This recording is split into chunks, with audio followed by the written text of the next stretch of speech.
When Archie Cox was fired in the Watergate Saturday Night Massacre by President Nixon, we, his team, all debated whether we should quit in protest. Archie Cox wisely said, "Do not quit. You should stay as long as you can fairly and thoroughly do your job." Welcome to a totally different episode of Just the Facts with me, the Watergate Girl.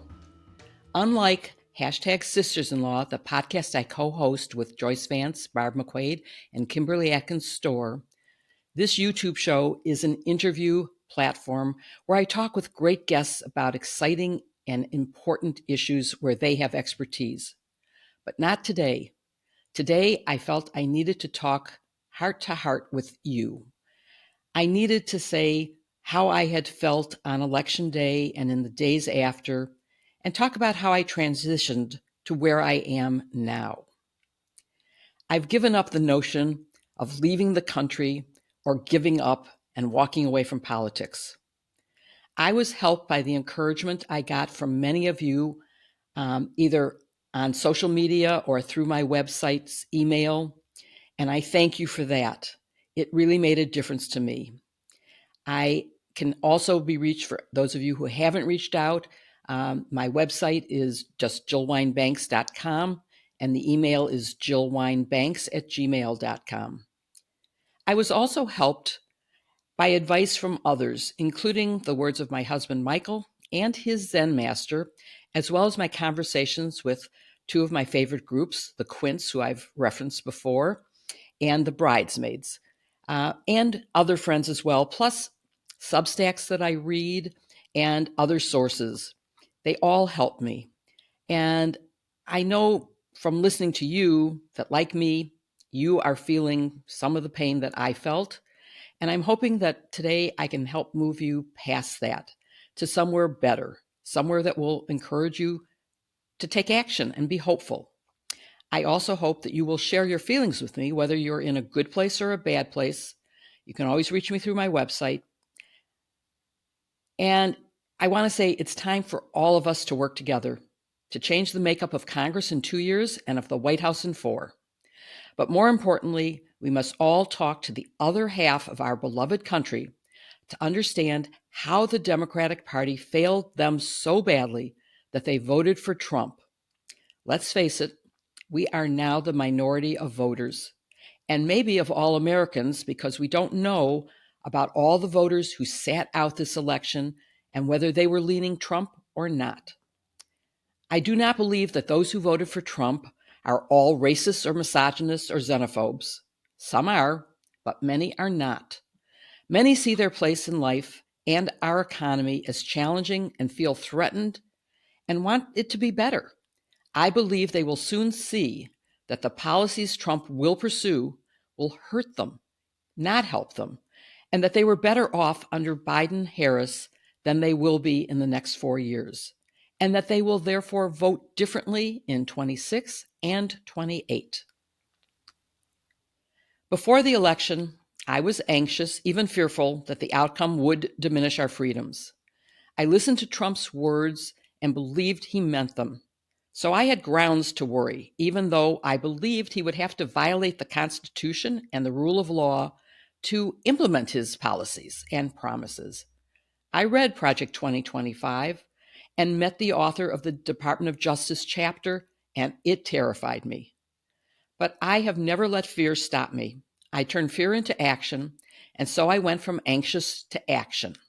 Like many of you, I joined a friend's postcard writing party. I canvassed with a friend in rural Wisconsin and with my goddaughter in Milwaukee, where, by the way, you can see 500 of my #Jill's pins on display at the University of Wisconsin in Milwaukee until December 2nd, which explains why I have very few pins left to wear, although today I am wearing one of Sergeant Joe Friday from Dragnet, which was the source of the title for this show, Just the Facts, because he always started his show with "Just the Facts, ma'am."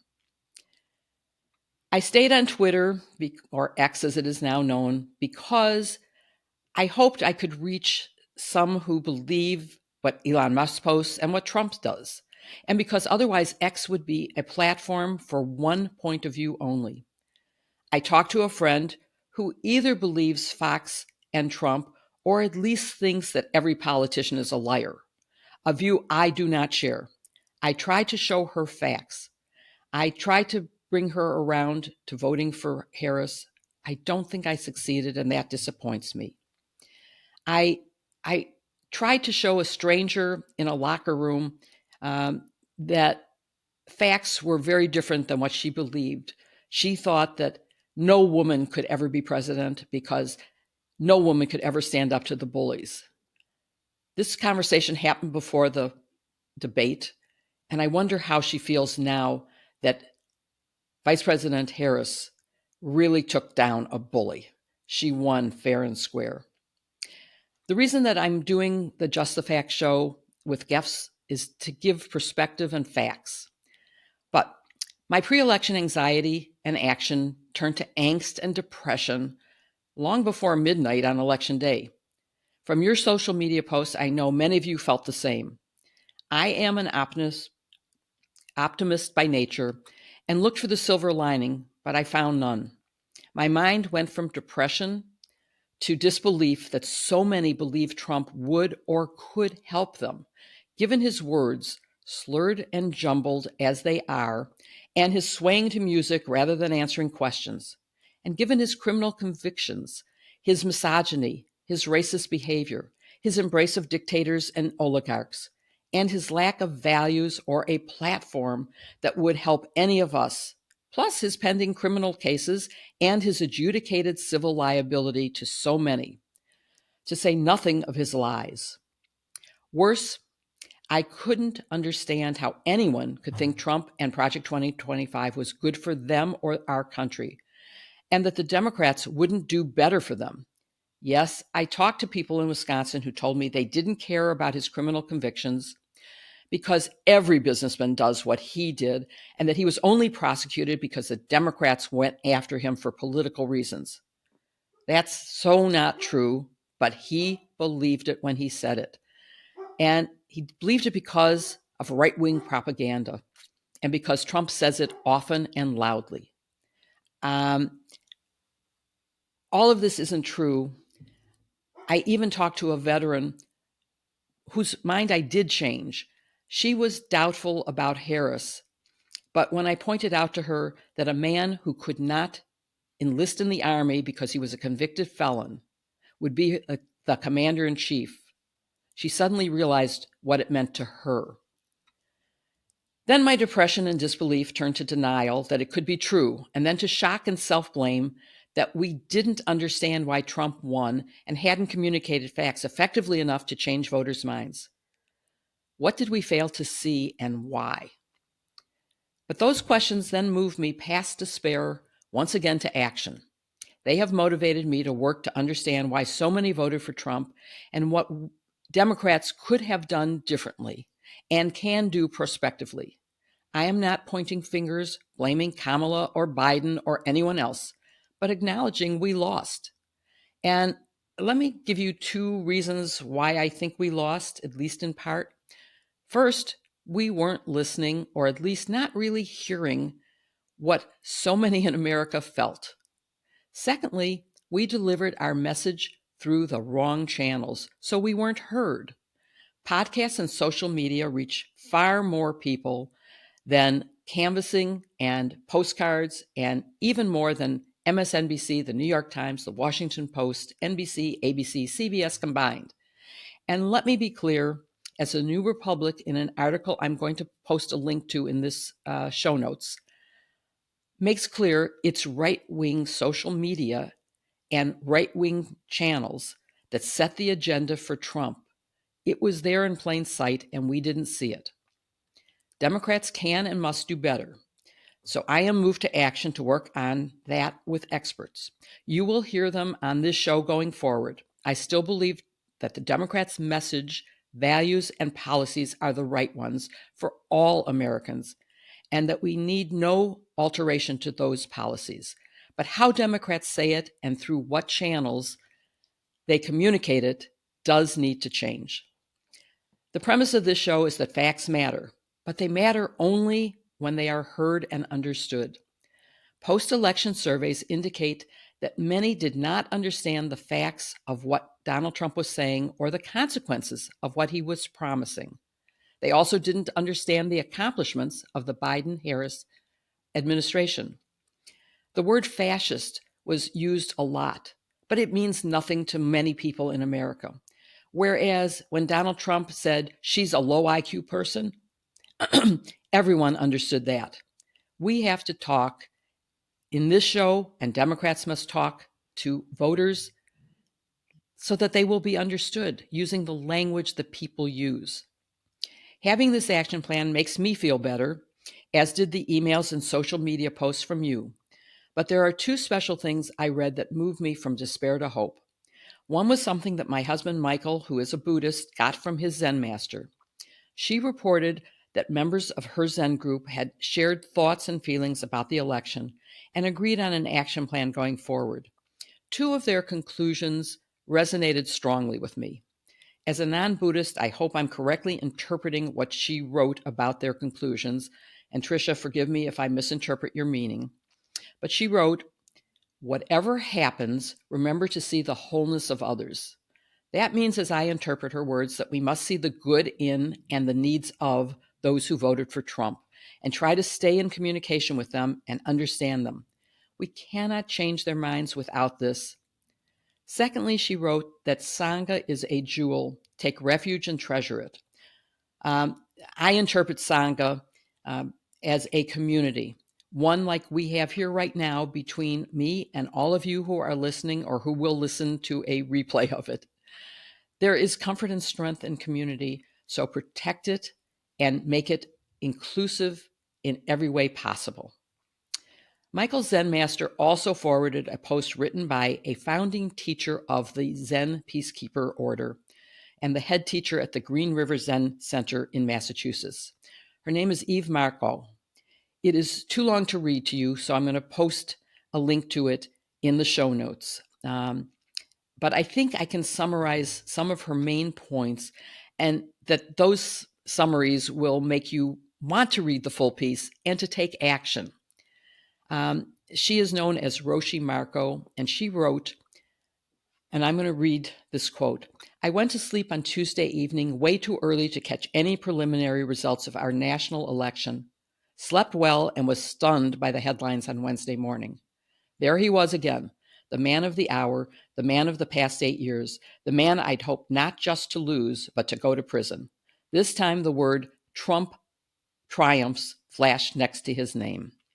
She continued, and I'm still quoting, "I was taken aback by many things, but mostly by two things. Secondarily, how our polls continued for the third consecutive election to underestimate the support for Donald Trump. But firstly, how little I or anyone I personally knew had sensed this outpouring of support. I understood how ignorant I was about the rest of the country." She goes on to explain that in less than 24 hours, she realized to her surprise that she felt good because she realized how much she didn't know, how much she had to learn, and how much she loves learning. I share that view, and I hope that you will too. She makes clear that there is a whole continent of people and families that she, like most of us, don't see and are ignorant of their fears and lacks. I plan to learn more to work to strategize on how to reach out, because we must never forget that over 70 million people voted for Donald Trump. Roshi Marco warns that if we don't get out of our shells and listen to concerns about lack of housing, industry jobs, and ever-increasing costs of living, if we continue to inhabit a self-imposed educational ghetto that often excludes working-class families, then we're not learning. She concludes with this: "The next months will bring lots of recriminations and second guessing. If only Biden, if only Kamala. I don't go there," she says. "It's not interesting to me. In the past year, I looked up only one thing connected to the elections. Why do people vote for Donald Trump? How has he been able to pull together a diverse working class mass of voters? This was always the Democratic Party's goal, wasn't it? Pulling together workers across racial, ethnic, and religious lines to fight for fair wages and dignity. Barack Obama did it. How in all heck did Trump manage it? What happened to us in the last decade? She ends with one last reason why I feel energized, and this is her words. We're at a historical moment. We don't usually recognize historical moments until they're over. Looking at what's happened in Western countries and now here, I have no doubt that this too is a moment in history, which means that we can take things for granted. Which means we cannot take things for granted anymore, and that the basic scaffolding of our civic life may give way. Maybe it's supposed to because there were too many people it didn't work for, and maybe not. We will be challenged and engaged. We will have to make choices.